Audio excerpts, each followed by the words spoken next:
Toba टेक्सिंग के नवाही गांव 297 गाहबे की इजाफी आबादी में सरकारी जमीन पर रहायश पजीर अफराद के खिलाफ डिप्टी कमिश्नर की हिदायत पर असिस्टेंट कमिश्नर आबिश लगारी ने कार्रवाई की।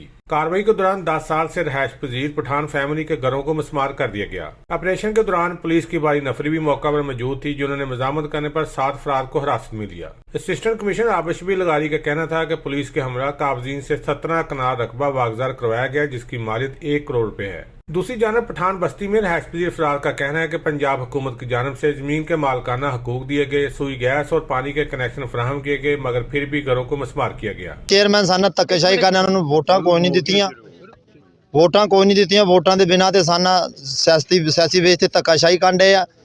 भाई एक तो ये साडे पिंड वाले साडे नाल जुल्म बहुत करदे, सियासी बिना ते साडे नाल सब कुछ हो रहा। कानूनी तरीके नाल साडा तमाम डॉक्यूमेंट साडे कोल पूरे मुकम्मल है। मकानात मसमार करने पर बेघर अफराद ने मुकामी MP और पंजाब हुकूमत के खिलाफ शदीद नाराबाजी की और एहतजाजी मुजाहरा किया। मुजाहरीन ने हुकूमत से मुतालबा किया कि गरीब अफराद के खिलाफ कार्रवाई करने की बजाय बासर कब्जा माफिया के खिलाफ कार्रवाई की जाए। कैमरा मैन अली हैदर के साथ सुल्तान महमूद, टोबा टेक्सिंग।